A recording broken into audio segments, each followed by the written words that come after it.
Muy buenos días a todas y todos. Es un verdadero honor acompañarlos en este viernes con dos personas que admiro profundamente, tanto por sus razones creativas como por sus búsquedas de lenguajes personales, pero también por su interés en provocar la reflexión sobre lo escénico y ampliar la reflexión y lo que es lo escénico en nuestros días. En primer lugar, agradecerle muchísimo a Silvia y a través de ella a todo su equipo que se hayan acercado a Teatro UNAM, todo el equipo de Transdrama virtual este 2020, para seguir trabajando en la misma línea que ya desde hace varios años han batallado y peleado y luchado, que es el concepto de pensar lo teatral desde el punto de vista más amplio posible, ¿no? Silvia, de verdad, gracias a ti y a todo tu equipo que está atrás conceptual y operativamente del proyecto. Y Manuela Infante, realmente protagónico desde el teatro del sur de América, desde Chile, un país que, has de saber, Manuela, que admiro profundamente como país de lucha, como país de pelea, un país que creo que desde lo cultural nos ha puesto muchos ejemplos de lo que debe hacerse y también en lo creativo dentro de lo teatral, por lo cual es para mí, de verdad, como decía, un honor. Y para aquellos que no conozcan a Manuela, más que leer un currículum, me gustaría citar una muy corta entrevista que encontré en el periódico La Tercera, en donde hablaba de un próximo estreno, donde hasta el título creo que nos debería llamar la atención. Manuel Infante y su nueva obra explora el reino mineral, ¿no? Hablabas de un ciclo, bueno, se hablaba de un ciclo que ibas a participar en Matucana 100, hablabas de tu próximo montaje y citabas que participaste en una residencia de 2 meses en el Festival de Kyoto Experiment en Japón, y ahí trabajaste en el proceso de investigación de la obra Cómo convertirse en piedra, ¿no? Donde ya explorabas el reino animal y comentabas de la obra que estás trabajando, Cómo convertirse en piedra, podría convertirse en una obra siamesa de estado vegetal. El exitoso montaje que se estrenó en 2017 y que aborda la relación entre los humanos y las plantas desde una mirada crítica al antropocentrismo. Sin embargo, dijiste, esta nueva obra replica y lleva mucho más lejos la idea de trabajar con el pedal de loop para construir la dramaturgia. Esta nueva obra es un capítulo más en la exploración de Manuela en el entorno no humano, la crítica al antropocentrismo y cómo esa figura se apropia y explota de aquello determinado como no humano. Decías, me sentí profundamente atraída por cómo la idea de otredad o diferencia se radicaliza cuando se trata de piedras y rocas. Más reto e interés que tener esas reflexiones y frases para empezar una conversación, por lo menos para mí no puede haber. De verdad, Manuela, muchas gracias por estar con nosotros y te dejo las mejores manos posibles. Silvia, la conversación es tuya. De verdad, muchas gracias y bienvenidas a las dos. Gracias, Juan. Gracias. Muchas gracias, Juan. Muchas gracias también a todo el equipo de Teatro UNAM y a todo el equipo de Transdrama. Muchas gracias, Manuela. Voy rápidamente a dar una brevísima semblanza de Manuela para quienes no la conocen totalmente. Ella es directora teatral, dramaturga, música y guionista. Su trabajo es conocido por ofrecer creaciones escénicas que rearticulan asuntos teóricos y filosóficos de contingencia. Fue la primera mujer nombrada directora artística de la Muestra de Dramaturgia Nacional de Chile en 2014 y la primera chilena invitada a la Bienal de Venecia Teatro con Realismo y Estado Vegetal en 2019. Ganadora del premio Stuckermarkt en Alemania con su obra Estado Vegetal en 2019. Pues muchas gracias, Manuela, por tenerte en Transdrama y con toda la idea de que este Transdrama virtual sea una antesala nada más para poder lograr que vengas aquí a México el siguiente año a una residencia. Depende de cómo estén nuestras condiciones, ¿no? De salud y cómo vaya todo este complejo momento para el mundo, ¿no? Y bueno, Manuela, a mí me gustaría un poquito, pues como retomar un poco de tu trayectoria para ver cómo llegaste hasta estos conceptos, ¿no? Ya de lo antihumano y en especial en el taller que estás dando en Transdrama de escrituras no humanas, ¿no? O teatro no humano. Yo quisiera como remontarme un poco a tu origen para entender un poco cómo es que, cómo comenzaste a concebir qué es el teatro para ti, ¿no? Y pensando en esto, pues tú vienes mucho más de la filosofía, ¿no? Tienes como mucho arraigo a los textos filosóficos, eres música también, y a mí me gustaría pensar cómo es que uniste estas dos vocaciones que también tienes para decir lo mío es la práctica teatral, ¿no? ¿En qué momento fue y cómo es que juntaste estas dos experiencias en la práctica teatral? Sí, hola a todas, a todes, a todos. Gracias Silvia, gracias Juan y Transdrama Virtual y Teatro UNAM por esta invitación. Son 3 días bien intensos de taller, charla, taller, en los que espero se vaya haciendo más fuerte nuestro vínculo, a ver si también resultan las cosas que proyectamos para adelante. Así que eso, cada espacio que existe para poder hablar largamente también, ¿no? El tiempo es algo que cuesta encontrar, entonces siempre que hay estos espacios para hablar largamente de teatro, me parece súper valioso. Para contestar tu pregunta, a ver, claro, tú dices que yo soy más de la filosofía, la verdad es que no oficialmente, o sea, yo nunca estudié filosofía, estudié teatro en la Universidad de Chile y después hice un magíster en análisis cultural, que es un poco como, claro, pensamiento contemporáneo. Eh, Música fui siempre desde niña, tocaba el violín desde muy pequeñita. Eh, Y el teatro, la verdad es que fue un poco una casualidad al principio. Yo quería estudiar composición musical, de hecho, y postulé a teatro siguiendo a alguna amiga o amigo que estaba haciéndolo. Y bueno, y después de estudiar la carrera de teatro me fui a hacer este posgrado en teoría pensando que yo iba a seguir una carrera académica. Eso era como mi interés, porque si bien la dimensión de lo que habíamos hecho en la escuela de teatro era interesante, me pasaba que lo que más me prendía los motores eran los textos teóricos, más que la dramaturgia que leía o que la ficción que leía. Encontraba mucha fascinación en la filosofía y esas como preguntas de la filosofía que son las más existenciales, y yo siempre digo que son como las más como si las preguntas de la infancia no se hubieran ido nunca, ¿no? ¿Qué somos? ¿Por qué estamos aquí? ¿Qué es la muerte? ¿Qué es la realidad? Preguntas que a mí no, quizás también tiene que ver con el hecho de que mi papá es científico, es astrónomo, y también estudia esas cosas gigantescas como qué es el Big Bang, em, ese tipo de preguntas como imposibles. Bueno, entonces, pero después de haber estado un par de años en la academia, me di cuenta que había una dimensión de lo que yo quería explorar que no se daba suficiente en la academia, que era como la posibilidad de hacerse estas preguntas, pero de manera mucho más indisciplinada. Indisciplinada pensando en no alojada en ninguna disciplina específica, pero también indisciplinada en el sentido como de poder tomar ideas de aquí y de allá y atravesarlas por el tiempo, por el espacio, por el sonido, eh, y dejar un poco que se salieran de control las preguntas y también sus posibles respuestas o lecturas, qué sé yo.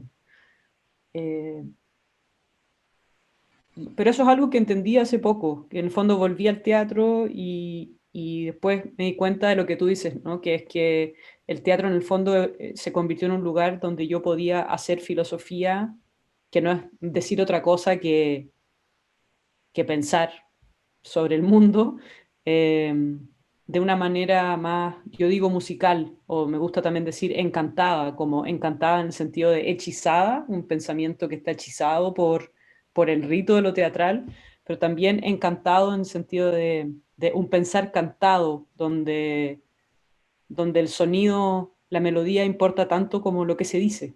Esa es como la idea, pero esto es algo que vine a entender hace, no sé, hace pocos años que vengo entendiendo por qué terminé haciendo teatro. Tu primera obra, ¿no? Que es Prat.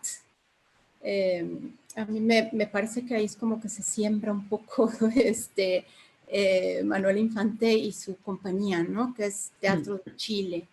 Y lo digo porque de algún modo esa obra es una obra un poco escandalosa, un tanto, digamos, transgresora de lo que se podía esperar de un teatro histórico, ¿no? Porque se refiere a un personaje histórico.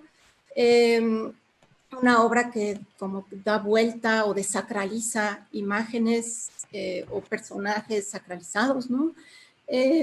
Yo creo que ahí empieza como tu gran aventura, ¿no? Dentro del teatro. Y un poco marcar una línea, siento también, pues de crítica, de ironía, de búsqueda de nuevos sistemas de jerarquía, ¿no? Desde entonces, yo me pregunto de repente, porque esta obra la estrenas en el 2001, ¿cierto?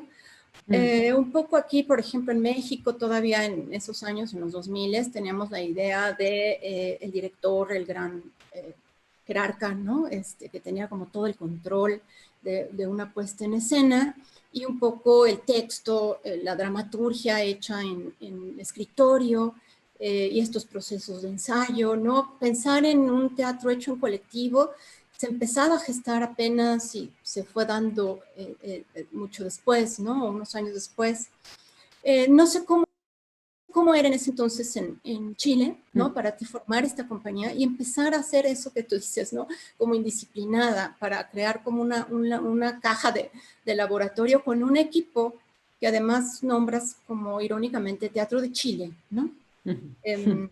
Digo, un poco para entender como esta génesis, ¿no? Como primer Sí. momento de Manuela, ¿no? Mira, la obra de Prat fue una obra que yo escribí porque quería probar un método. Y lo que me pasaba era justamente lo que tú dices, no me cerraba a mí esto de tomar un texto y ya estaba como en tercer año de la escuela, o sea, ya lo había intentado, digamos, tomar un texto de otra persona y ponerlo en escena. No, había algo de ese procedimiento que no me resultaba, yo creo, simplemente.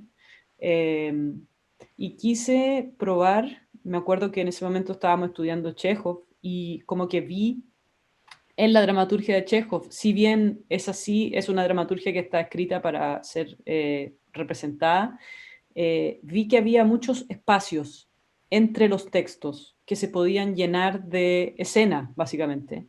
Y quise probar escribir una obra dramática, no porque me tuviera una intención como escritora o un interés como escritora, sino que porque quería ver si se podía escribir una obra que tuviera más espacios que estuviera más vacía que llena, por decirlo así. Y que de alguna manera sirviera solo como encuadre o como rejilla a través de la cual se pudiera colar un proceso creativo que yo quería probar, que era un proceso intensamente sostenido en la improvisación, donde el material del equipo, del elenco, se convierte en el grueso de la obra. Entonces, Pratt es una obra que, claro, había una intención de hacer una pregunta por la historia, que era básicamente pensar en la historia como, yo digo, como estos cartones que tienen así como un vaquero donde uno pone la cabeza así. Siempre yo daba ese ejemplo, ¿no? La historia como ese recortado, como ese ícono duro, donde uno pone la cara y pasan dos cosas. Se transforma la que está poniendo la cara, y se transforma la figura también. Y creo que en releer la historia acontece algo similar, en el fondo, que es un poco también lo que hicimos años después con Luis Barrales cuando escribimos Suárez, que es reinventar esos mitos fundacionales, transforman el pasado, pero también, y por sobre todo, transforman el presente, ¿no? Transforman quienes somos. Entonces, por un lado, con la obra de Prat había ese interés, pero por otro lado, había algo que era muy metodológico o muy de procedimientos, que tiene que ver con que yo no quería usar mi tiempo en contar una historia. Yo quería usar mi tiempo en probar otras cosas, como te digo, de metodología, de actuación, de ritmo. Entonces no había nada más fácil para no tener que contar una historia que contar una historia, o sea, que usar una historia que todo el mundo ya conocía. Entonces, de alguna forma, cuando yo dije, voy a hacer, esta obra se llama Prat, de inmediato me pude deshacer de toda la necesidad de contar un cuento, de gastar mi tiempo escénico en contar un cuento. Y eso fue lo que empezamos a trabajar con la compañía, que más que colectivo, en el sentido, porque a veces colectivo se entiende como cuando todo el mundo hace de todo. Eh, Mis procesos, en fondo fuimos aprendiendo juntos con Teatro de Chile a hacerlo, no son procesos donde todo el mundo hace de todo, sino que las actrices, los actores actúan, las diseñadoras diseñan, yo dirijo, escribo, pero lo que sí es que todo eso se cocina en simultáneo, y todas partimos sin saber nada de lo que vamos a hacer. Entonces, es un proceso colectivo en el sentido de que el grupo completo va encontrándose con el espectáculo, pero sí con unos roles muy determinados. Y eso es algo que yo creo que en Chile se hacía y se hace mucho, porque en Chile la escuela, no hay, cuando yo estudié teatro no había escuela de dirección, escuela de dramaturgia, había solamente escuela de actuación. O sea, si tú no querías hacer teatro, uno tenía que pasar por la escuela de actuación. De hecho, yo soy actriz de profesión, lo cual fue un horror. Eh, había como una especie de entredicho en la escuela, que las personas que parecía que iban a ser dramaturga o directores o qué sé yo, los iban como dejando pasar de curso, aunque fueran malos actores. Eh, entonces, lo que eso generó es yo lo encuentro hermoso, que es a partir de esa como precariedad, eh, ahí se funda algo que yo siento que es muy claro del lenguaje teatral en Chile, que es que hay muchas agrupaciones que trabajan en procesos que son así, donde la obra se va construyendo de manera divisada con el grupo completo, y donde los roles están un poco borroneados. Muchas veces te vas a encontrar con dramaturgas y dramaturgos que son actores, que pasaron por la escuela, que tuvieron que actuar, dirigir, colgar luces. Entonces hay como una mezcolanza de las prácticas, eh, que creo que es bien fundamental en cómo es el lenguaje del teatro chileno. Hay algo que comentaste ayer en el taller que decías, y bueno, un poco relacionado con esto de tus procesos, más bien de esta cosa que tienes de buscar los procedimientos, ¿no? Tú decías, bueno, a mí lo que más me interesa o donde más me te clavas ahí con el pensamiento es un poco en estas ideas decías romper el teatro, ¿no? Eso me llamó mucho la atención, como explicarlo, ¿no? Mi pregunta sería, ¿cuáles son esos paradigmas del teatro que más buscas estas rupturas, ¿no? Sí, han ido cambiando, porque he ido pudiendo romper distintas cosas, y entonces después me dan ganas de romper otras cosas. Pero más que romper, es como esta idea de desarmar la cosa para ver cómo funciona y volverla a armar de una manera chueca, ¿viste? Cuando uno desarmaba algo y después lo trataba de volver a armar, nunca quedaba igual, siempre sobraba una parte. Ese teatro que nunca queda igual y le sobra una parte es el que a mí me fascina ver también. Entonces, creo que para llegar a ese teatro hay que haber desarmado el objeto y sus procedimientos. Entonces, eso para mí, claro, ha sido siempre muy fascinante. ¿Qué puedo hacer distinto esta vez? Y esa pregunta va cambiando. Como te contaba, al principio había esta exploración de cómo escribo una obra dramática que tenga más espacio que obra, o que tenga más vacío que lleno. Eso era un deseo de cambiar en ese momento simplemente la jerarquía entre texto y escenario, que en esa época, hoy es como después de toda la teoría del postdrama y todo, es una obviedad, pero en ese momento yo fui a una escuela donde el texto era padre, dueño y señor de todo. Entonces, Aquí hay ese una, fue, ¿sí? perdón, hay una ¿No? de tu texto de So, ¿no? Digo, ahorita aprovechando de esto de cómo se concibe hoy, antes la dramaturgia y cómo se concibe hoy, ¿no? Y no, tengo un texto de So que alguna vez en 2014 nos enviaste a Transdrama, que hace tiempo te habíamos contactado, y la entrada decía así, ¿no? Manuela Infante lleva hojas en la mano cuando trabaja en sus puestas en escena. Sobre ellas escribe, borra, recompone en el mismo instante de ensayo. Su escritura es un borrador constante, una hoja de notas. So, en este caso, por ejemplo, es un borrador permanente. Decía después, la obra publicada a continuación corresponde a la presentada en Dublín, en el Festival de Dublín, Irlanda, durante su última gira en 2014. Esta es la versión más reciente, más no la última, ¿no? Bueno, esto iba para ver cómo tú concibes la dramaturgia, cómo concibes la dirección, cómo, digamos, hibridas estos dos conceptos en tu práctica. Sí, qué bonito eso. Se me había olvidado que teníamos esa... hay que volver a ese proyecto. Claro, de hecho nunca yo he publicado mucho. He publicado más que nada una obra, que es Rey Planta, que es la única obra que yo escribí sentada en mi escritorio. La escribí, no me acuerdo ya, el año 2004, una cosa así. Y yo no la monté. Yo me fui a estudiar a Holanda y se la dejé a mi compañero de compañía, Juan Pablo Peragalo, y él la dirigió. Y es la obra de una persona que toma la historia de este rey de Nepal que mató a toda su familia, se trató de suicidar y no lo logró bien y quedó en estado vegetal, eh, pero quedó rey, porque había asesinado a su padre, que era el rey, él era el príncipe. Y tiempo después de escribirla me di cuenta que la única obra que yo escribí sentada en mi escritorio replica eh, la situación física en la que yo estaba. O sea, eh, ese es el nivel en el que me influye más el cuerpo y el espacio y lo que estoy viviendo en la escritura. O sea, traté de escribir una obra de escritorio y terminé escribiendo una obra sobre una persona que está rígida y no se puede mover. O sea, es como que hubiera escrito la obra de mi propia situación escribiendo la obra.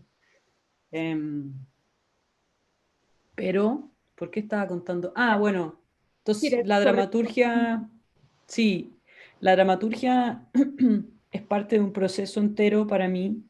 La verdad es que si me preguntas por la diferencia entre mi proceso de escritura y mi proceso de dirección, no la sé hacer. Para mí esas son la misma cosa, que de hecho tienen una tercera pata, que es en mi proceso como música de construir la dimensión sonora de la obra. Esas son tres cosas eh, que son el mismo gesto en realidad, que son, yo creo que es como, la obra para mí es como quien compone una canción y todas estas distintas cosas son distintos instrumentos con los que se hacen diferentes arreglos, por lo tanto, la diferencia que hay entre una palabra y un gesto es solamente una diferencia de timbre, como podría haber entre un piano y un violín, no sé. Entonces, eh, me cuesta mucho hacer esa distinción entre esos procedimientos, pero es algo que ocurre durante el proceso de ensayo, no solamente dentro de la sala, sino muchas veces yo llevo algo escrito al ensayo, pasan cosas, me lo llevo a la casa, lo reescribo, lo traigo de vuelta, pero me imagino que hay mucha gente que trabaja así. Manuela, un poco como para ir, creo que más que recorriendo tus obras, porque además aquí en México creo que estamos más familiarizados, por ejemplo, con Cristo, con So, con realismo, con estado vegetal, ¿no? Esas como son las 4 obras que siento aquí en México conocemos más. Pero un poco para ir abordando como los conceptos que tú trabajas o pones en cuestión, ¿no? O problematizas en escena. Y hay uno que a mí me parece fundamental en tu búsqueda, que es esto de ir en contra de las jerarquías, ¿no? De cuestionar siempre las posiciones de poder, que es algo que no nada más haces, digamos, lo haces consciente en todos los sentidos, ¿no? Desde, bueno, voy a tener que dividirlo, ¿no? Desde la dramaturgia hasta la forma como trabajan el equipo de actores, hasta la forma, sí, la estructura dramática, hasta la misma, digamos, temática de poder, cómo la inviertes o la cuestionas, ¿no? Un poco de dónde viene como esta búsqueda de cuestionar las jerarquías y si nos pudieras poner ejemplos en algunas de tus obras, de estas obras que son las que tenemos más familiares, ¿cómo aplicas como este concepto? Mm. Es una pregunta muy grande, no sé si soy capaz de responderla. Lo más claro de cuestionamiento de jerarquías, obviamente, o sea, en la etapa de las obras históricas, que yo le llamo así, que fue Prat, después vino Juana, que fue una relectura de la historia de Juana de Arco, después vino Cristo, que es como la epítome de releer un personaje histórico o de contraapropiarse de una figura histórica. Y después vino Suárez, que es como muchos años después, pero es el mismo ejercicio. Yo creo que ahí hay sin duda hay un cuestionamiento, lo que te decía al principio, de la jerarquía de la historia como algo objetivo, como algo establecido. Eh, También un cuestionamiento de la jerarquía, de la linealidad del tiempo. ¿Quién dice que no estamos ahora todavía viviendo la colonia? Bueno, eh, pero también hay un cuestionamiento de la jerarquía. En el fondo creo que, claro, me gusta que uses la palabra jerarquía porque tiene que ver en el fondo con repreguntarse aquello que parece naturalizado. Y yo creo que eso es lo que te decía al principio de este como cosa medio infantil, como de preguntarse las cosas que ya nadie se quiere, que ya nadie se pregunta, que a nadie le interesan, ¿no? ¿Qué es la realidad? Bueno, da igual. Pensemos en, no sé, en cosas de más contingencia, qué sé yo. Entonces, ahí lo primero era esa pregunta por la historia. Al interior del teatro siempre ha estado, como te decía, la pregunta o el intento de desjerarquizar los lenguajes al interior de la teatralidad, el texto, la puesta en escena, y de entender más bien esos lenguajes como un entramado complejísimo, que resulta en su propia realidad y no como capas de cosas que se ilustran unas a otras. eh, y en ese sentido el teatro como un ser un poco autónomo también, yo lo veo como una especie de cosa, siempre lo digo, una cosa que piensa por sí sola, y que por eso también es tan fascinante meterle a esa máquina estas preguntas. eh, Meterle a la máquina del teatro la pregunta ¿qué es la realidad? Resulta en las cosas que esa máquina te devuelve, como si estuviéramos en un laboratorio, son bastante alucinantes y sorprendentes. Entonces, en el fondo, para mí el teatro es como una especie, claro, ¿cómo decir? De robot, de cerebro externo, que uno alimenta con cosas y después te habla, ¿no? Te habla, de hecho, muchas veces mis textos, hay escenas de mis textos que son textos que yo escribo después de que la obra me devuelve cosas.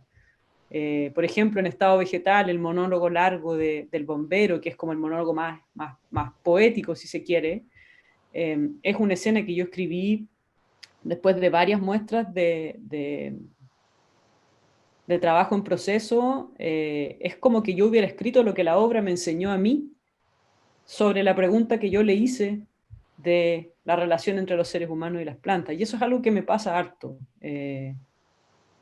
Entonces, bueno, eso a propósito de las jerarquías internas de la teatralidad, incluso la jerarquía entre autor y obra. Siempre se piensa que la autora es quien manda a la obra. Y yo siento que muchas veces la obra me manda a mí, eh, como objeto, como ser, como criatura autónoma. Eh, Ayer uno de los chicos del taller, que creo que se llamaba Rafael, que creo que es chileno, ¿no? Que está en el taller, preguntaba un poco, y bueno, aprovecho porque seguramente su pregunta también fue la mía en ese momento, ¿no? Hablaba sobre esta cuestión de las narrativas cazadoras, digo, también como siguiendo, extendiendo un poco el tema de las jerarquías, ¿no? Las narrativas cazadoras y las narrativas recolectoras, ¿no? Como esta necesidad de cambiar las narrativas también en tu teatro. Comentabas por ahí también que estas narrativas recolectoras pues son narrativas de algún modo feministas. Y por ahí también está estos textos de Úrsula Le Guin, ¿no? De sus ensayos, donde también hay como esta, bueno, más bien de ahí viene un poco, ¿no? Decías tú, esta inspiración en las narrativas recolectoras, y también cómo ella se empieza a cuestionar las fronteras, ¿no? Y los distintos puntos de vista de sus personajes, porque, bueno, ella escribe ciencia ficción, pero estos ensayos donde te hace cuestionar las narrativas verticales, ¿no? Cazadoras a los héroes, sí. Esta parte también que también exploras, ¿no? En tu teatro, que nos pudieras como sí, nutrir un mira, poco. lo de Ursula Le Guin fue bien bonito porque ese es un texto, un ensayo bien corto de Ursula Le Guin, que creo que se llama, oh, no sé cómo se llama, algo así, narrativa recolectora o algo así. Es un texto con el que yo me encontré después de que yo llevaba ya un tiempo pensando esta idea de la obra, de la estructura dramática vegetal, la dramaturgia mineral, la dramaturgia de las cosas, el drama de las cosas. Y en el fondo, de alguna manera, yo estaba, cuando me encontré con el texto de ella, fue muy alucinante porque sentí que ella estaba nombrando lo mismo que yo de otra manera. Que ella, en el fondo, a lo que ella se refiere con narrativas cazadoras, es esta estructura lineal que nos enseñaron del héroe, que parte en un punto, entra en conflicto con unas fuerzas externas, y la obra va, en el fondo, produciendo este viaje de suspenso que tiene que ver con qué va a pasar, donde todo es una flecha, dice Lewin, en función de la resolución, ¿no? Y la resolución, siento yo, tiene como dos cosas que son bien antropocéntricas. La primera es simplemente la idea de que algo se puede resolver. Eh, resolver también en términos conceptuales, ¿no? Como que pudiéramos llegar a comprender algo del todo, como que pudiéramos llegar sí, a sintetizar una idea, una premisa, como si eso fuera posible. La resolución como una patrimonio humano me parece complejo. Y también la idea del héroe que supera obstáculos, y en eso también hay una especie de cosa humano versus el mundo, donde el mundo se presenta como obstáculos que deben ser superados, ¿no? Y que en tanto los superamos, más humanos somos y más mejores. Y estas cosas sirvieron a nuestra historia simplemente para potenciar esta Entonces, de hecho, la Le Guin llega al punto de decir que la flecha de la historia lineal es como una lanza y cuenta que en el fondo viene de cómo las historias se fueron contando en la oralidad cuando quien contaba las historias era el cazador que salía a cazar un animal y traía de vuelta el animal y entonces junto con el animal traía de vuelta la historia de cómo había cazado ese animal. Por lo tanto, la historia siempre era una historia de imposición, de cómo yo me impuse sobre este otro que traigo muerto y hecho arriba de la mesa, ¿no? Y mientras ustedes lo cocinan, yo les cuento cómo me impuse.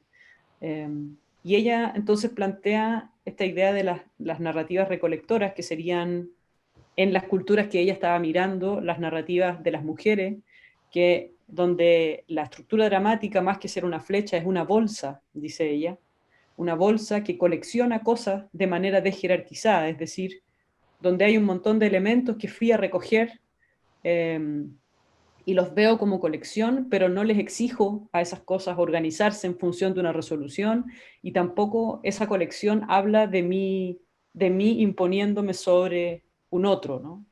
Matando un otro, qué sé yo.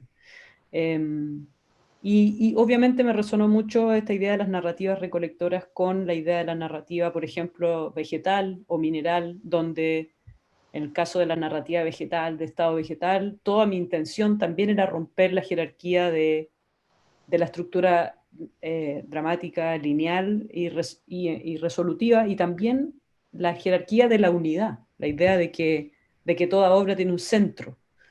Eh, y lo que les contaba ayer a los chicos en el taller, o no sé, es que esa manera de narrar ramificadamente resultó ser para mí mucho más cómoda que la otra estructura lineal con la que siempre había batallado y que nunca pude realmente implementar. Y ahí la Le Guin dice algo que me gusta mucho, dice, obvio que yo no puedo contar historias en narrativa de cazador, porque esa es la historia de él, está hablando de él, del patriarca, ¿no? Esa no es la historia mía. Entonces, también hay un gesto feminista en decir, bueno, ¿qué es una dramaturgia feminista? Una dramaturgia feminista no es necesariamente una dramaturgia que tematiza a las mujeres y sus problemas, eh, o al género y sus problemas, eh, sino que es una dramaturgia a lo mejor que repiensa la estructura básica de cómo se organiza los cuentos que contamos. No solamente se trata de qué se tratan los cuentos que contamos, sino cuál es la forma de los cuentos que contamos. Y en esta reorganización de la que hablas, ¿no? De búsqueda como de ese otro sistema de organización, me parece como importante recalcar un poco que Estado Vegetal no es una obra como ecologista o no es una obra sobre el tema de las plantas, ¿no? O sino más bien es una búsqueda, ¿no? Como de crear una estructura dramatúrgica basada como en un procedimiento, ¿no? Que más o menos ayer en el taller nos comentabas, ¿no? Sería como interesante poder hacer esa distinción, ¿no? ¿De dónde viene este concepto de una dramaturgia vegetal y una dramaturgia no humana, ¿no? La idea de una, primero que nada, entendiendo dramaturgia no como la escritura de unas palabras, sino dramaturgia como esta metacomposición, lo que estábamos diciendo antes. O sea, cuando hablamos de dramaturgia, o para que yo pueda hablar de dramaturgia, tengo que estar diciendo más bien eh, esa organización del recorrido en el tiempo, ¿no? A eso yo le llamo dramaturgia, y en ese sentido, para mí, el aspecto más fascinante de la dramaturgia es más la estructura que la poesía, por decirlo así. Eh, como la arquitectura del recorrido de la obra por el tiempo.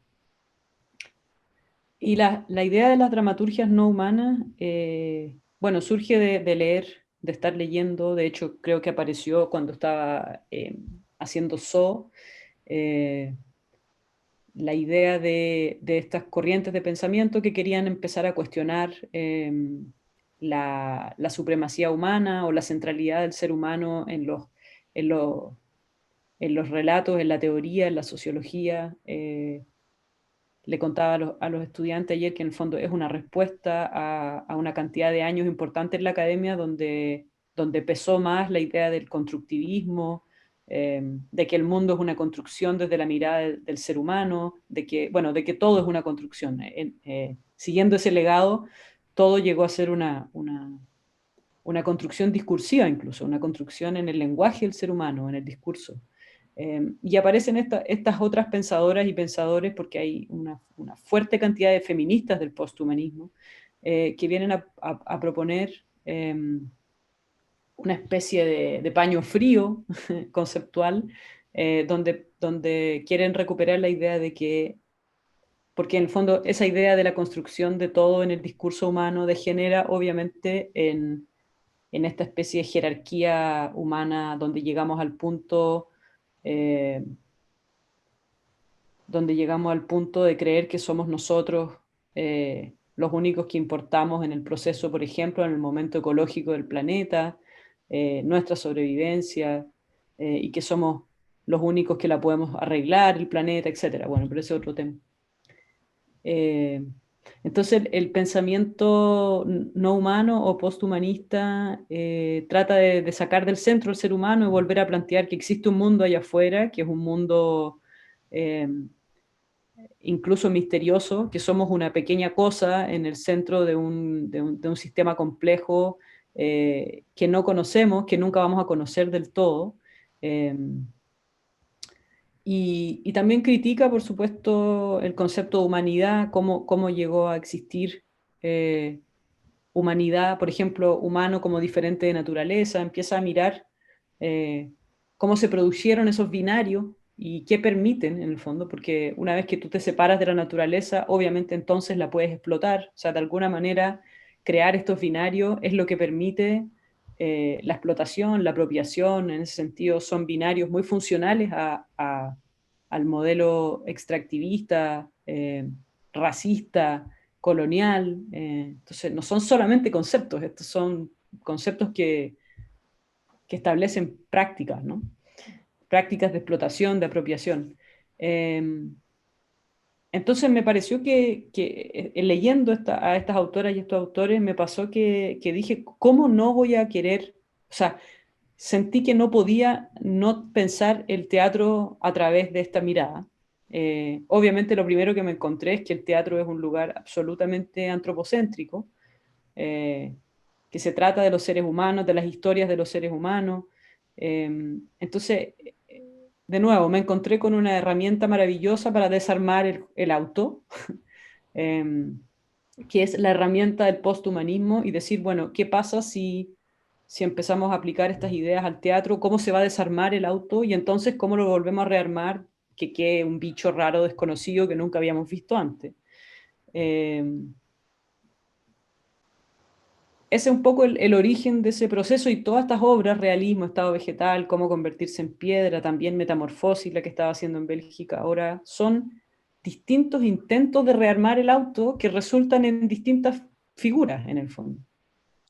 Sí, es muy interesante también digo, primero en realismo, ¿no? Cómo lo haces a través de estas nuevas formas de realismo, ¿no? De buscar en los objetos, cómo hablan los objetos, cómo nos relacionamos y cómo se relacionan los objetos entre sí, ¿no? Qué fuerzas dinámicas hay entre ellas. Y después empieza ese estado vegetal, ¿no?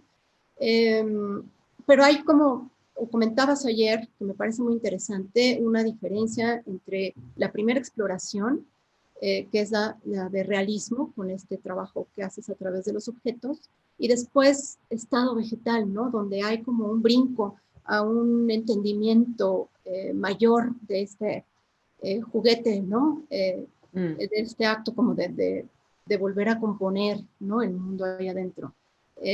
Si nos pudieras platicar un poquito de ese brinco, claro, de una y otra. Sí, y a mí me pasa mucho eso, que en el fondo una obra me muestra el mundo de la que viene. Y normalmente la parte de la obra que me muestra el mundo de la que viene es la parte que queda irresuelta o que yo siento que no funciona. Es como la parte de la obra que no me gusta o que me deja inquieta, es la que seguramente de la que va a nacer como una planta nueva, otra completamente otra obra. Y en realismo lo que pasó es que yo partí trabajando con una corriente de pensamiento que es parte de este giro no humano, que se llama realismo especulativo, y otro texto de una autora norteamericana que se llama Jane Bennett, que el texto se llama Materia Vibrante, y son dos libros que hablan mucho de las cosas, de los objetos, de la agencia y la fuerza de las cosas.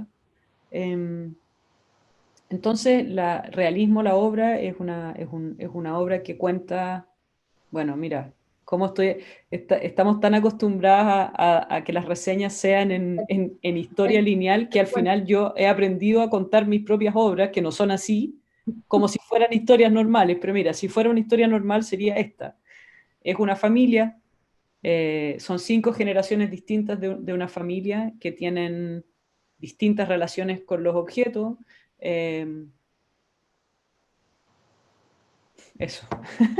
No me resultó muy bien, pero en el fondo lo que la obra hace es contraponer la idea del realismo como género del teatro y su foco en el drama humano, y otra idea de realismo que yo quería plantear, que yo le llamaba neorrealismo en esa época, que era el realismo, un realismo que incluye el drama de las cosas, como fuerzas que tienen relaciones entre sí y que tienen conflictos, que son conflictos materiales, pero siguen siendo conflictos. Entonces, la obra lo que hacía era como oscilar entre el drama humano y el drama de las cosas de una manera bien bipolar, digamos. Y lo que pasó haciendo esa obra, yo tenía como este objetivo que era, bueno, voy a tratar de hacer una obra donde las cosas puedan hablar en sus propios términos, lo cual era bastante ingenuo, me di cuenta después.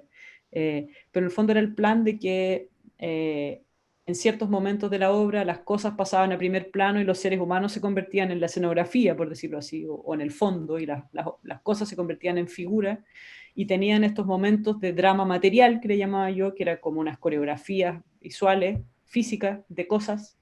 Eh, y lo que pasó, que me hizo entender cuál tenía que ser el procedimiento para estado vegetal, es que las cosas fallaban todo el tiempo, y yo imaginaba que la bola iba a girar 5 veces y después iba a rodar por aquí. Obviamente la bola nunca giró 5 veces, giró una y después se cayó por el escenario para abajo. O sea, era realmente Ahí con la diseñadora Claudia Yolín, que es histórica diseñadora de teatro de Chile, realmente sufrimos bastante en esta locura de querer controlar las cosas en una obra donde más encima nosotros que estábamos tratando de darle voz a las cosas terminamos siendo como el peor, terminamos como siendo como tomador de circo con los objetos. Entonces, obviamente me di cuenta que ahí había una aproximación que no estaba funcionando, y que tenía que ver con esta idea de darle voz a un otro, eh, que había un problema ético, para mi gusto, en esa idea de que yo puedo decidir cuándo y cómo el otro habla, y en el teatro o en el arte siento que vemos mucho de eso, vemos mucho de gente dándole voz a otros. Eh, y creo yo que si bien tiene la gracia de que ponemos sobre el escenario, en el caso del teatro, a agentes, seres, sujetos que no han tenido voz, como el caso de las cosas en mi caso, eh, también estamos conservando la estructura de privilegio en el sentido de que sigo siendo yo quien decide a qué cosas se le pone en el escenario, cuándo tienen que hablar, cómo tienen que hablar. Entonces, hay algo complejo en el procedimiento ese de dar voz. Entonces, el próximo proyecto era una obra sobre plantas. Yo ya sabía que quería hacer eso porque estaba leyendo sobre eso. Eh, y dije, bueno, ¿cómo lo hago para que esta no sea una obra que habla por las plantas? Jamás quisiera hacer una obra que intenta hablar por algo tan diferente de mí como una planta. Eh, Obviamente no puede ser una obra que representa a las plantas, que tiene el mismo problema político. ¿Quién soy yo para representar a alguien que ni siquiera puedo entender? Eh, y tampoco iba a funcionar este modelo de voy a poner las plantas en el escenario y que ellas hablen por sí solas, porque obviamente las plantas es como Si ya pensamos en la temporalidad en la que viven las plantas y la temporalidad en la que vivimos nosotras, son tan distintos que... Entonces, leyendo Michael Marder, que fue uno de los filósofos que leí, él planteaba algo que era esta idea de mirar más bien lo que hay de planta en uno que lo que hay de uno en planta. Y que eso lo que hacía era, de alguna manera, empezar a borrar estas fronteras establecidas entre ser humano, planta, ser humano, animal, ser humano, piedra, ser humano, naturaleza. Esas fronteras que son las que en el fondo el posthumanismo busca cuestionar o vulnerar. Esa frontera se empieza a vulnerar cuando yo me empiezo a dar cuenta que yo tengo maneras de funcionar que son vegetales, que realmente yo tengo biología, que las plantas son mis antepasados y que yo tengo formas, procedimientos que son vegetales. Entonces, para probar eso lo que hicimos fue recoger de las plantas distintos elementos de la cultura vegetal, la ramificación, la fotosíntesis, la polifonía, la fototropía, y imitar esos procedimientos con los lenguajes de la obra, con la luz, con la dramaturgia, con la forma actoral. Y en ese sentido, Manuela, tú haces como una diferencia muy clara entre representar y imitar, ¿no? Y dar como voz a otro. Digamos, ¿cuál sería esa diferencia? O sea, claro, creo que representar, es que, claro, son palabrotas y habría como que hay tanto escrito sobre ellas, pero mi sensación siempre ha sido que representar apela como a la capacidad de ofrecer una síntesis de una otra cosa. O sea, cuando yo digo que yo represento algo, lo que estoy diciendo es que soy tan capaz de conocer ese algo que puedo hacer una síntesis y volver a presentarlo, ¿no? Y creo que en eso, para mi gusto, sigue habiendo la idea de que uno puede conocer del todo a una otra, eh, incluida a una misma, ¿no? Y yo creo que uno nunca puede conocer del todo a una otra, incluido a una misma. Entonces, eso me pasa con representar, y lo que me gusta de la palabra, del concepto de imitar, que para mí no es igual, es que imitar es una especie de acción física, donde uno trata de ser como el otro o la otra, donde uno trata donde uno trata de ser como otra con su propio cuerpo, siempre en conciencia de que yo no soy el otro. Entonces creo que es un gesto donde hay menos apropiación, creo que eh, hay menos la intención de apropiarse de una otra, y hay más la intención de descubrir qué similitudes puedo tener. Pero sí, más que nada también lo considero como un procedimiento que es físico. Y cuando digo físico, yo no digo que la actriz imite la planta, aunque a veces lo hace. Pero más bien me refiero a que la obra como cuerpo imita a cómo funciona la planta. Entonces, en ese sentido, imitar la planta con la obra es muy diferente que...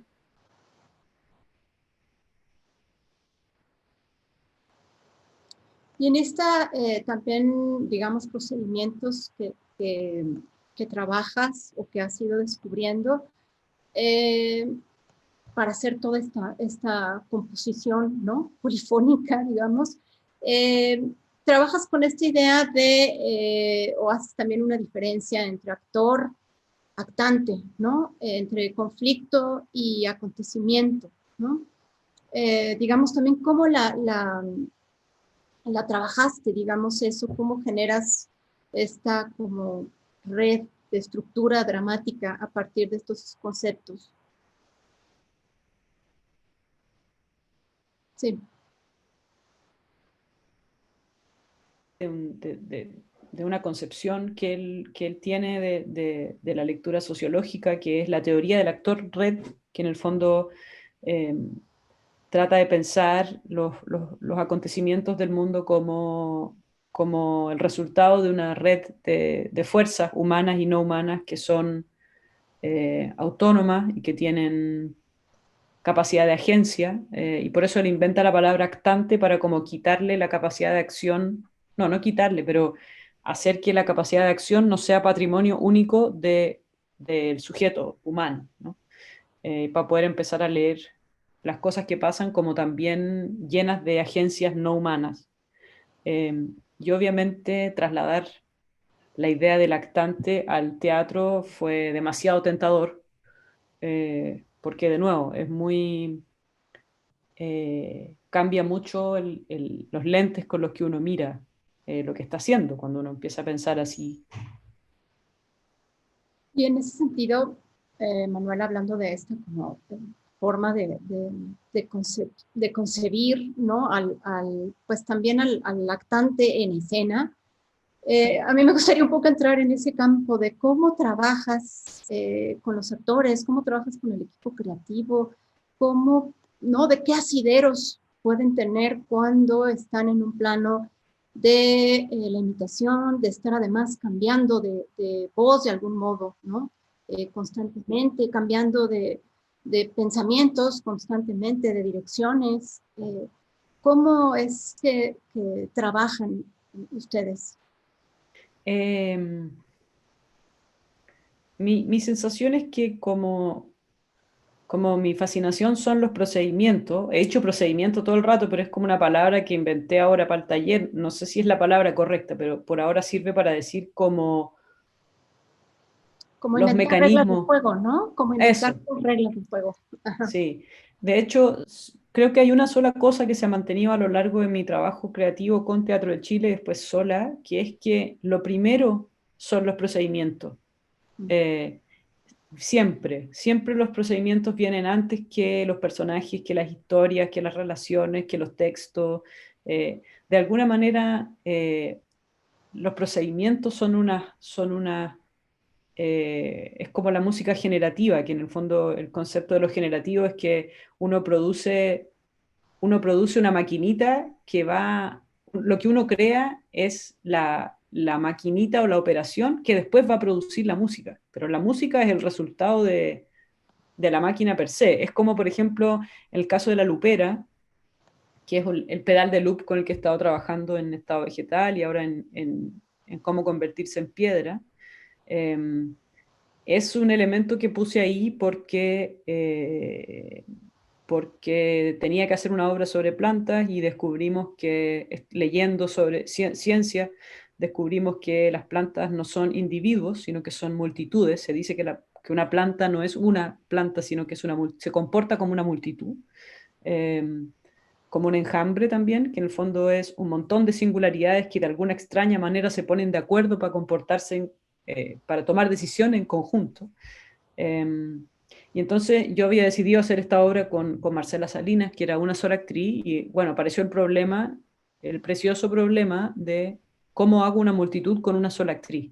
Y ahí, como yo he trabajado en música con el pedal de loop, pensé, bueno, ese es un objeto que se usa, una, una herramienta que se usa en la música cuando uno quiere hacer capas de voces y uno tiene una sola persona que puede tocar los instrumentos, puede terminar haciendo una orquesta entera, ¿no? Y llevar el pedal de loop al ensayo, para darte una imagen de cómo se trabaja, en el fondo aquí está el pedal de loop y entonces empiezan días, semanas y meses de exploración de qué posibilidades tiene el pedal de loop, cómo me puede ayudar a escribir, cómo la actriz se puede relacionar con su propia voz, con las capas de su voz. Y como estamos practicando o aprendiendo a usar este nuevo objeto que es el pedal de loop, empiezan a aparecer personajes y cuentos, historias como resultado de tener que, es como, eh, yo no sé, a veces la entrevisto, le digo, de hecho yo trabajo mucho con el flujo de conciencia, que en el fondo es que las actrices y los actores no tienen mucho tiempo para pensar qué van a decir. Yo no, me gusta mucho trabajar hay algo como bien surrealista o bien dada en eso, como de querer que traigan a la escena aquello que está en el inconsciente y sale rápido cuando tú le preguntas, no sé, dime cómo te llamas y no le das ningún segundo para pensarlo. Empiezan a aparecer estos cuentos, estos personajes,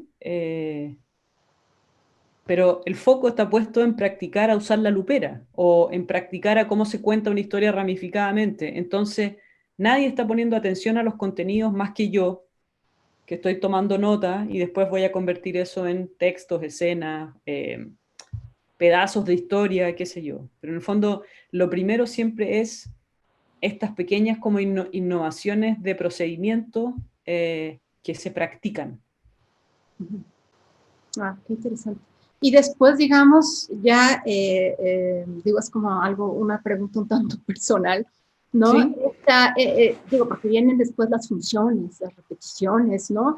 Sí. Y pues se pueden caer en tentaciones de asideros que no vienen en estos procedimientos, ¿no? Sí. ¿Cómo trabajas, digamos, para que exista como esa frescura o esa, digamos, esa sensación de que el actor no caiga como en estas, pues, falsos asideros, por decirlo así, ¿no? ¿Te refieres como a qué te refieres con Pues falsos? tal vez Como, empiecen a psicologizar, por ejemplo, ¿no? A crear emocionalidad donde tal vez no exista, donde tal vez tengan que estar haciendo, como tú dices, un juego, un juguete de procedimiento, nada más, ¿no? Eh, Me refiero entiendo. porque siento que el trabajo, el tipo de trabajo actoral es muy distinto, ¿no? De otros tipos de trabajos actorales. O sea, como que aquí entras en un, como dices, en un juego de procedimientos, pero que requiere cierto tipo de características, ¿no? Sí. De quienes están en escena. O sea, claro, primero que nada, siempre trabajo y busco trabajar con actrices y actores eh, muy capaces, como lo que te acaba de decir, de dejar, de soltar la mente y la lengua. O sea, para mí, a mí no me funciona trabajar con gente que necesita tener un texto en la mano y entonces y después leer y después como que no necesito, porque en el fondo ellos son muy creadores de lo que hacemos y en ese sentido eh, necesito mucho esa capacidad como de eso, de atreverse a entrar en el territorio del flujo de conciencia. Flujo de conciencia no solamente con la palabra, sino con el cuerpo y qué sé yo. Y después, lo que preguntaste como de entrar en una cosa psicológica, me gusta la pregunta porque siento que refiere a algo que hay en la manera en que trabajamos, que resulta probablemente en una especie de forma actoral, que es que como nunca se ha entendido la máquina teatral como una que tiene jerarquía, es decir, ni el texto ni la actuación, porque también el actor también ha tenido épocas de tremenda jerarquía en el teatro, lo sabemos, ¿no? Como durante un tiempo el teatro se trataba de los actores y las actrices, estas grandes divas que entraban en escena, qué sé yo. Eh, y como trabajamos en buscar este teatro donde no hay jerarquía, es decir, el texto es igual de importante que la música y la actuación es igual de importante que la luz, yo creo que y eso en el fondo, ¿por qué se busca? Porque la idea es que ninguno de los lenguajes acabe o contenga o controle el total del asunto, ¿no? La idea es que lo que se está preguntando, lo que se está trabajando, esté como rebotando entre los actores, la música, el sonido, la luz, y nadie pueda controlar la cosa del todo. Entonces, creo que también las actrices y los actores en este tipo de estructuras se sienten muy parte de algo eh, no acabado o que no controlan del todo. No son, entonces, claro, hay una manera de situarse como persona en escena, pero también como objeto, en el sentido de como un elemento más que resuena, que entra en resonancia con los otros elementos. Y esa resonancia tiene ciertos grados de libertad también. También permite que se produzcan cosas nuevas. Ahí Pero nadie tiene suficiente control como para, acá en Chile decimos, arrancarse con los tarros, ¿no? O sea, nadie se puede arrancar con la obra por su cuenta, porque nadie la tiene del todo en sus manos, por decirlo así. Oye, Manuela, y ahora platícanos un poquito, digamos, después de estado vegetal que estás ahora explorando, minerales, digamos, ¿en qué más o menos te estás, digamos, cuál es el brinco, ¿no? De una hacia otra? ¿Dónde está como la premisa de esa nueva exploración? Bueno, como decía Juan, después de hacer estado vegetal, fui a hacer una residencia a un festival que se llama Kyoto Experiment en Japón, porque habíamos llevado zoo a ese festival un par de años atrás y queríamos hacer algo juntos y yo tenía muchas ganas de aprender cuál era como la perspectiva japonesa de la relación humano-no humano, porque obviamente tienen miradas muy distintas de la relación entre naturaleza y ser humano, o por ejemplo hablábamos mucho que para ellos la distinción artificial-natural es una distinción muy extraña, que como que no existe. En fin, y estando en Japón las piedras empezaron a aparecer mucho, porque los japoneses como los chinos tienen una larga historia de litofilia, ¿no? De coleccionismo de piedras, de amor por, por las piedras, de coleccionar, bueno, existen los famosos jardines secos, que son estos jardines como esculturales de piedra, de los monjes zen. Hay un mercado de transacción de piedras que es muy impresionante. O sea, hay piedras que se venden por millones y millones de dólares, porque son piedras preciosas y únicas, y es un mercado especulativo, en el sentido de que el gobierno va cerrando montañas de las cuales se pueden sacar las piedras porque se van a acabar las piedras, como si pusiéramos en veda, no sé, un tipo de pez o algo así. Eh, entonces, esas piedras suben de precio, entonces antes de que el gobierno las cierre, la gente las vende. Bueno, un mercado especulativo, es bastante impresionante. Eh, pero bueno, la obra no se trata de eso, pero empezaron a ser muy, muy interesantes las piedras y yo quería ir un poco más lejos en esta idea de cómo se trabaja cómo nos relacionamos con algo radicalmente diferente. Y claro, las plantas son un paso porque son radicalmente diferentes, pero las piedras son un paso más lejano, porque en el fondo estamos hablando de algo no vivo, ni siquiera. Entonces, ya no solo estamos cuestionando la barrera entre humano y vegetal, sino que estamos cuestionando no cuestionando, pero parándonos ahí en el asunto de cuál es la diferencia entre lo vivo y lo vivo y lo inerte, existe esa diferencia. Entonces, eh, básicamente fue como un gesto de radicalizar la diferencia del sujeto o de la cosa con la que me estoy relacionando para ponerme las cosas más difíciles. Eh, Eso, y también porque la estructura de las piedras, esta idea de si tú cortas una piedra por la mitad, te aparece esa cosa preciosa que son todas estas capas que ha sido el tiempo que se ha ido compactando, en el caso de las piedras sedimentadas. Y de alguna manera esa imagen del corte, ¿cómo decir? Horizontal, no, vertical, eh, donde aparecen las capas del tiempo, me pareció que era igual a lo que hace el pedal de loop, que acumula tiempo. En vez de avanzar hacia adelante en el tiempo, lo que uno hace con el pedal de loop es que va acumulando capas de tiempo. Y me pareció que en ese sentido el pedal de loop producía piedras sonoras o dramáticas. Entonces empezó toda la misma máquina de estado vegetal, que en el fondo es wow. Entonces, ¿cómo sería una estructura dramática mineral donde el tiempo se acumula en vez de que avanza? Y bueno, un montón de cosas así. Esa suena muy interesante, ojalá la podamos ver por acá.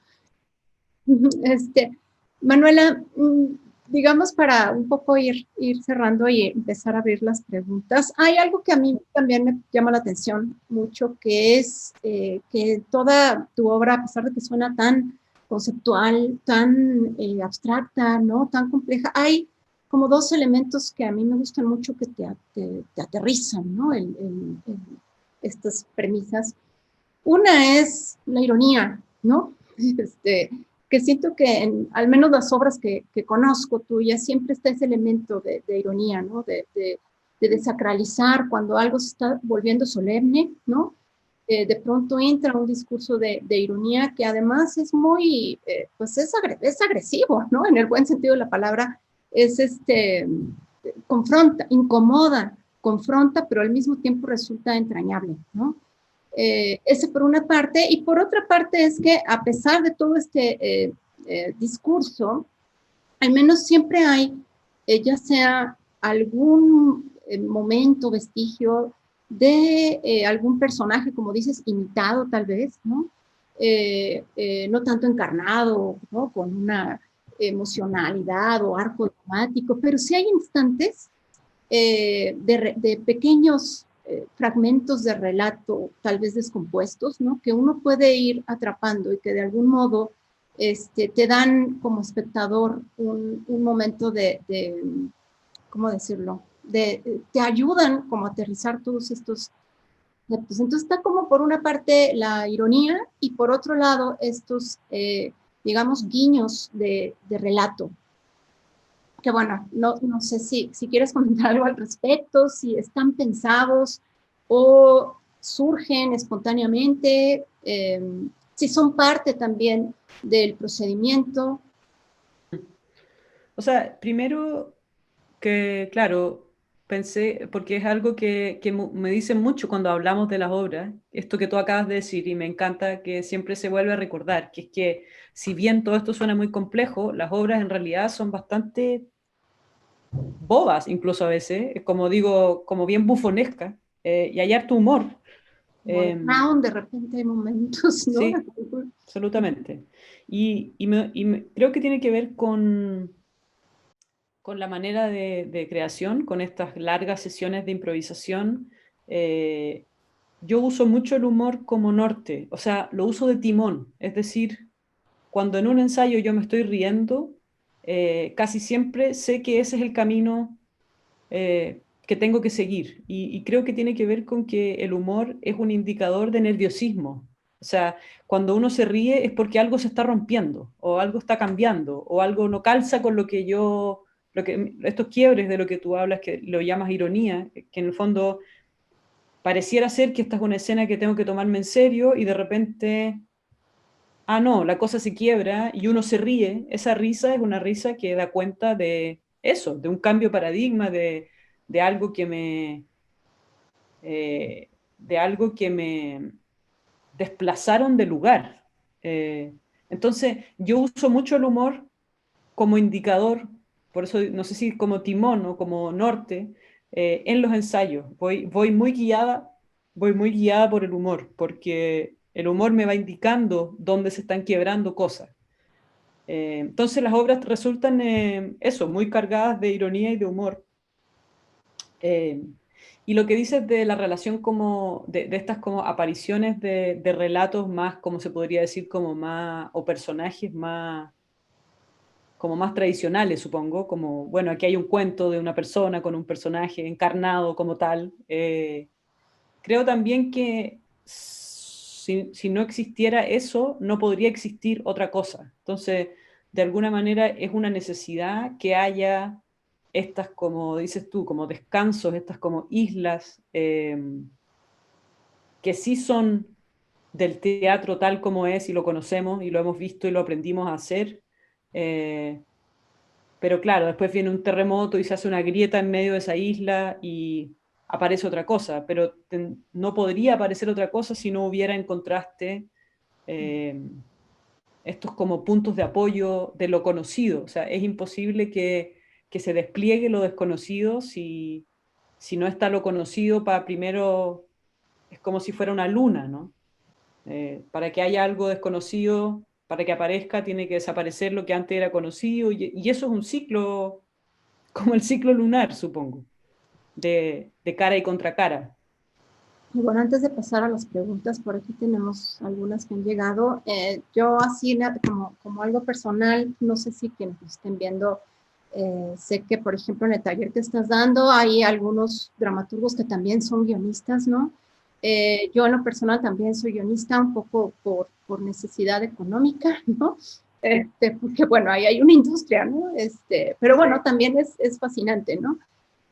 Bueno, en este sentido, como me causa como esta dicotomía de algún modo, que por una parte haces un teatro donde estás explorando estructuras de, ¿no? Estas pues rompiendo, como dices, como ciertos paradigmas, y por otra parte está el guión que pues te exige, ¿no? Te exige mucha causa, consecuencia, acción, reacción, ¿no?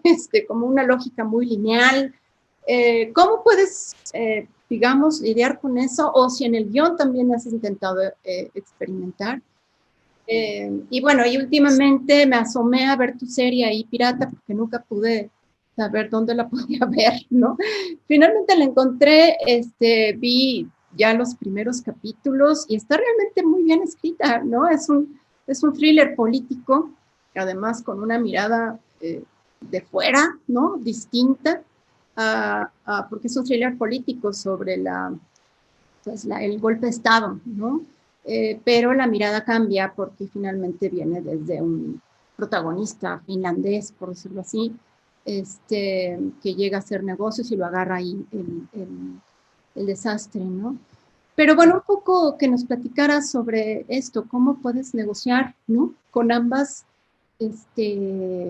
mentalmente, ¿no? Y bueno, además veo atrás que tienes tus, tus post-its. Pero esas son las piedras, ¿eh? No, eso no es Ah, es guión. de las piedras. Ah, okay. Sí, mira, yo me puse a escribir guión, igual como tú dices, por necesidad económica, hace como 5 años, 6 años, no llevo mucho.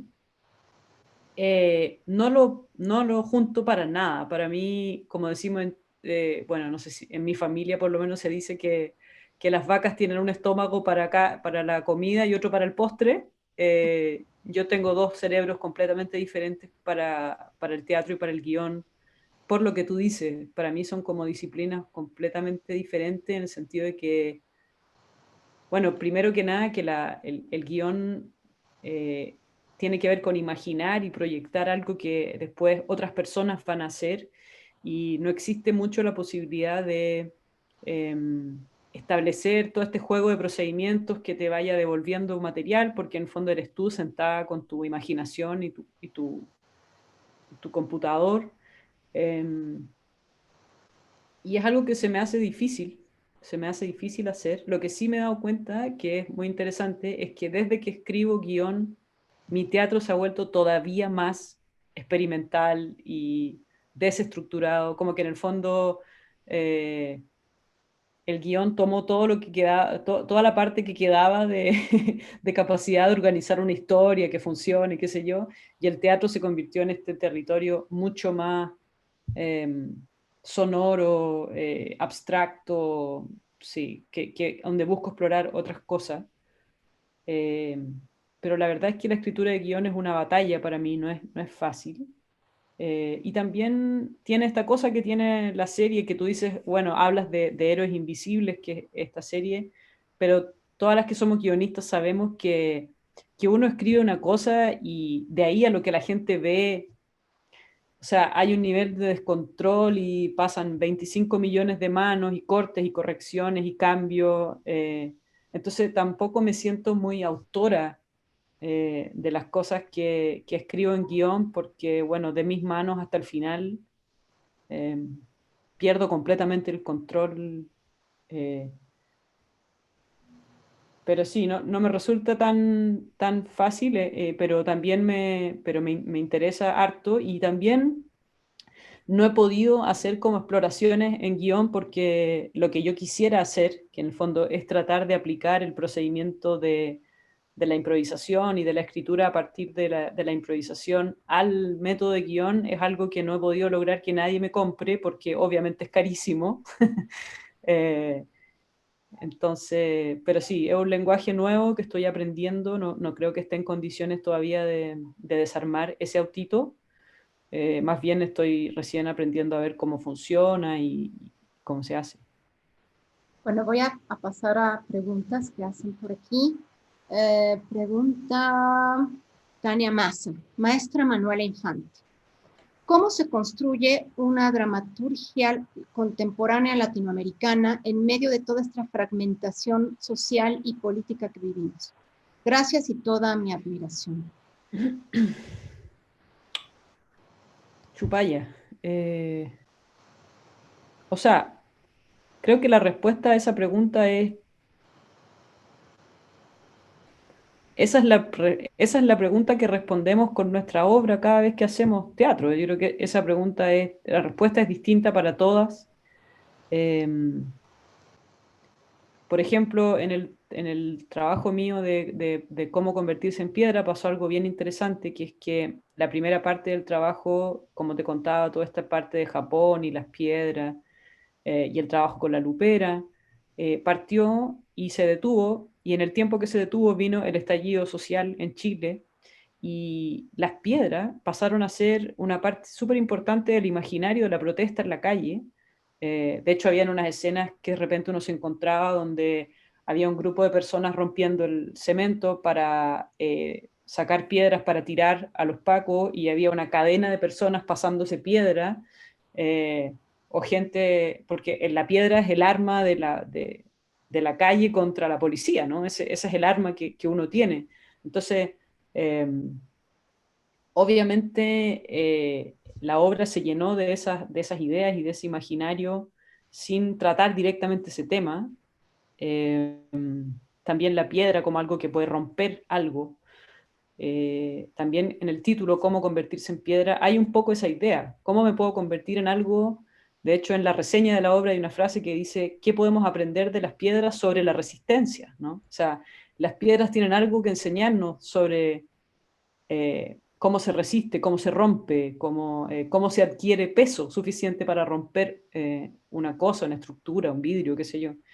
Eh, entonces, yo normalmente también en esta metodología de flujo de conciencia, donde también la gracia de ese método de trabajo es que se cuela la realidad sin parar.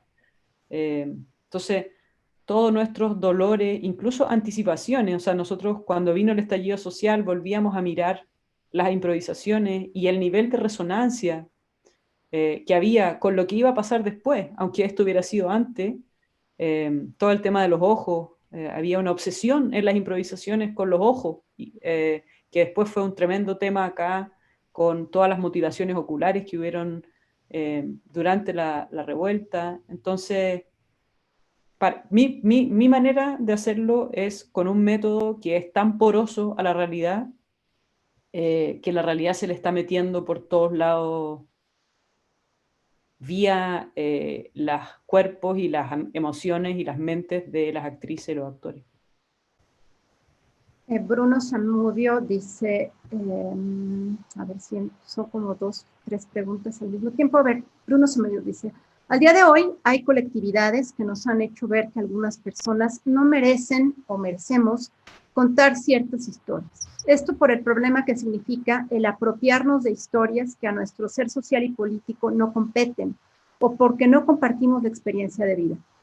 ¿Cuáles serán los signos para descubrir que a estas narrativas no humanas les parece injusto retomar sus metáforas, sus historias, su nivel de acción en el mundo o nuestra interpretación de sus dramas no humanos? Distinguimos nuestras formas de manifestar y protestar, pero ¿cuándo y cómo sabemos que los objetos se manifiestan o protestan ante nuestras historias? Sí, estoy muy de acuerdo con eso. De hecho, eso es un poco lo que yo trataba de contar, que es lo que me pasó entre realismo y estado vegetal, que es decir, bueno, estoy hablando de o con estas otredades radicalmente diferentes a mí. Tengo que idear modelos éticos de teatralidad que me permitan hacer el ejercicio especulativo teatral de pensar la frontera entre yo y las plantas, pero cómo lo hago o qué procedimientos tengo que aplicar para que eso sea éticamente responsable o no haya un gesto de apropiación, que es lo que estaba contando antes. No tengo una respuesta, de hecho creo que todas estas obras siguen siendo búsquedas precisamente éticas de cómo se trabaja teatralmente aquello que es diferente.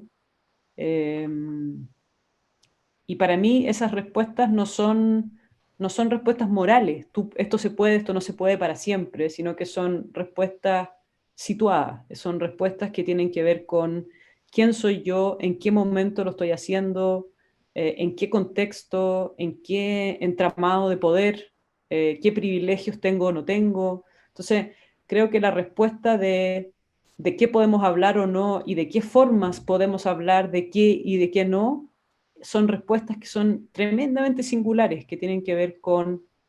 No podemos establecer una respuesta común porque entonces creo yo que se va todo un poco a la mierda. Creo que en el fondo el ejercicio para mí político de hacer teatro tiene que ver con cómo respondo formalmente a esa pregunta cada vez de nuevo. Fernanda Jardí dice, es sumamente interesante la estructura que se mencionó, que ningún elemento esté sobre el otro, ni tiene el control. Una igualdad entre texto, luces, actuación, música. ¿Cómo es tu proceso de colaboración, escritura, de un montaje con los distintos creadores del equipo? Ya se mencionó de los actores, pero ella se refiere a escenografía, vestuarista, el creador sonoro, ¿no? Sí, el proceso es el mismo. De hecho, yo trabajo con todas esas personas, están en el proceso creativo desde el primer día.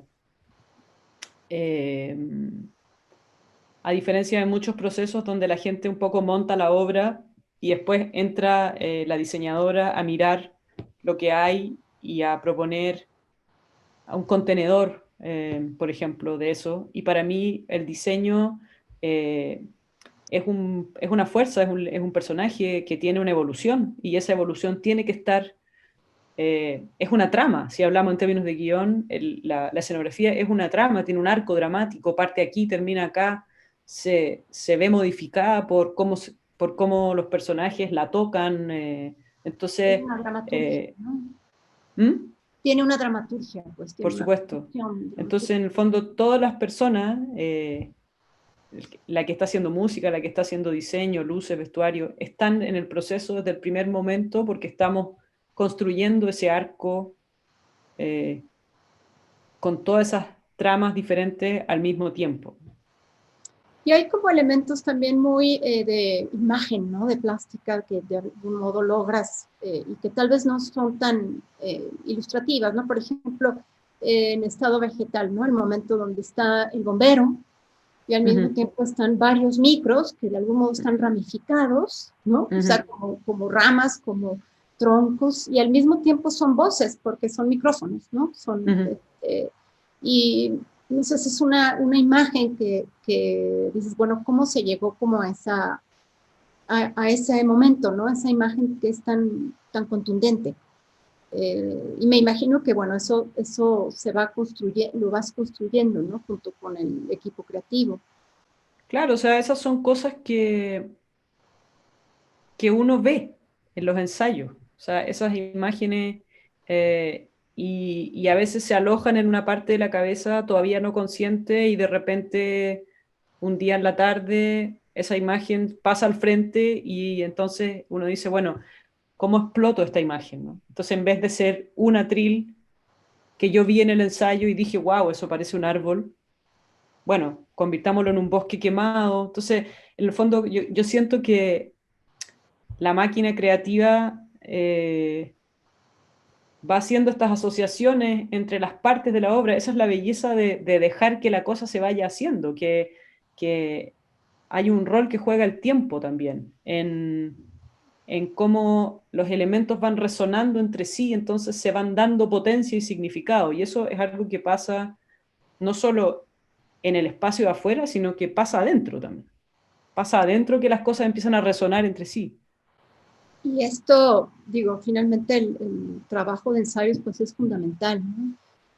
Yo te haría una pregunta como aparte, completamente práctica, es si tú tienes, digo, a veces por formas de producción, el tiempo está acotado, ¿no? El tiempo de ensayos.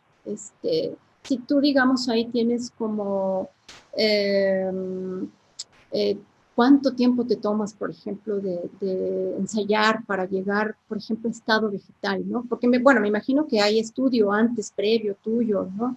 Sí. Pero ya para empezar el proceso con todo el grupo, vamos, no puede entrar en la terrible, digamos, arma de doble filo del tiempo, ¿no? Porque por una parte el tiempo pues te da una seguridad de un lugar de llegada, pero por otra parte también a veces los procesos se pueden extender, ¿no? Sí. Mira, la verdad es que yo he ido de más, bueno, yo y todo el planeta, de más tiempo a menos tiempo. Eh, Partí trabajando en obras que se demoraba, que hacía con el grupo, no sé, pues ensayábamos 10 meses, 11 meses. Estado vegetal debe ser una obra hecha como en 6 meses. Muchas veces esos meses están repartidos en el tiempo, lo que me da a mí tiempo entre medio para ir procesando, como ves ahí atrás, el material que surge de las primeras etapas. En el fondo, eso es lo que te decía del guión. Si yo no tengo al menos una semana donde las personas están ahí y hacemos ejercicio, no tengo con qué partir. Pero una vez que tengo un poco, ya puedo empezar a hacer unos tiempos. Entonces normalmente separo, cuando puedo, los procesos creativos en etapas que tienen pausas de un mes, que me permiten a mí hacer como el ejercicio más dramatúrgico de organizar. Por ejemplo, allá atrás, lo que es rosado es sonido, lo que es café es escena, texto, digamos, y lo que es blanco son como conceptos. Entonces voy como tejiendo los lenguajes. Eh, Eso, y ahora que he empezado, o sea, desde que estoy trabajando como en la máquina europea, ha sido súper difícil porque eh, allá me están empezando a pedir que haga cosas en, no sé, en 7 semanas, en 6 semanas, lo cual para mí es cortísimo. Eh, pero claro, cuando tienes un texto que ya está escrito, 7 semanas es posible, pero cuando entras como yo, sin nada, solamente como con un asunto y con lo que decías tú, estudio y teoría, pero tienes que ir descubriendo todo en el camino, 7, 8 semanas se vuelve muy corto. Entonces lo que he estado haciendo es simplemente pulir la intuición y cada vez trabajar más con el primer trazo, con el primer trazo, como realmente confiar en que 20 años después hay ciertos procedimientos que puedo, claro, como a trabajar un poco más, de nuevo, como más dadaístamente en el sentido como de echar mano de lo primero que sale y estructurar sin darle 25 vueltas, sino que también empezar a jugar con la idea de que en el primer impulso hay una razón y hay una potencia, hay una razón de ser. Me acuerdo que con el músico con que estaba trabajando en Bélgica, escuchamos una cita de no me acuerdo quién era en este momento, pero era como un diseñador de moda, era cualquier cosa, pero decía, tu primera idea es tu mejor idea. Y me gustaba mucho esa cita porque a uno siempre le han dicho lo contrario, hay que escribir 10 versiones, eh, y no le tiene confianza a la primera idea, no, pero ¿cómo? Si es la primera idea. Pero hay una belleza, creo yo, en darlo vuelta y pensar que tu primera idea es tu mejor idea, que hay algo... La más intuitiva, ¿no? La primera intuición, la más como cercana, ¿no? Sí, de hecho muchas veces uno tiene la primera idea y después se da una vuelta gigantesca solo para volver a ese... Tenía razón. Bruno Zamudio dice, ¿has tomado nota o algún registro de cómo has cuestionado y reconfigurado tu cualidad humana de escribir? Es decir, ¿cómo has cuestionado el verbo escribir en el camino donde has descubierto otras formas de narrar o narrarse? Y además de tu trabajo, ¿has llevado algún registro o teorizado acerca de ello en algún documento humano o no humano? Sospecho que hay algo en la imitación. ¿Cómo ha cambiado el escribir? Yo creo que está un poco en lo que hablábamos de esta integración de la máquina de loop. Yo realmente hoy en día escribo a medias con la máquina de loop, o quizás la máquina escribe más que yo, eh, porque es ella la que va juntando partes de frases con partes de frases, y quizás cuando vean piedras se va a entender mejor lo que estoy diciendo. Pero realmente hoy en día yo tengo una especie como de dramaturga externa, que es la máquina de loop. Entonces estoy muy fascinada con esa idea de una escritura, yo le llamo cyborg, porque en el fondo es una escritura hecha mitad por mí, mitad por esta cosa, esta inteligencia propia, esta maquinita. Eh, Eso ha sido lo que más, como más se ha transformado mi escribir. con la aparición de la máquina de loop como técnica de escritura. ¿Y qué era lo otro? Si llevo registro. ¿Llevabas Bueno, registros y también has teorizado en algún documento?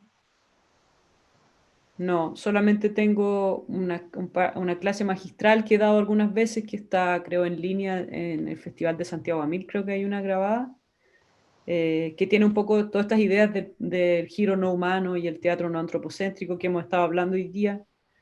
Y mi otro registro son los cuadernos con los que trabajo, que todas tenemos ese registro, supongo. Eh, Eso. Bueno, y para concluir, Manuela, yo te diría ahorita, a partir de la pandemia, ¿no? Y de toda como esta vorágine de consumo de pronto de ficción digital, de contenidos digitales, o este cuestionamiento de los espacios cerrados, ¿no? Dentro de los teatros. Si tú en estas nuevas exploraciones has estado pensando o maquinando, o te ha llegado alguna inquietud de pronto buscar como nuevos formatos, incluso salir del espacio teatral, de probar espacios digitales, ¿no? La verdad es que no. Eh, Nunca ha sido, de hecho, varias veces me han preguntado a propósito de guión si quisiera tratar de dirigir cine audiovisual. Y no es algo que me llame la atención porque, por lo que hemos estado hablando todo este rato, ¿no? Mi manera de crear es con las personas en el espacio, pudiendo estar yo manejando los micrófonos, el sonido, los efectos. Esa es la manera en que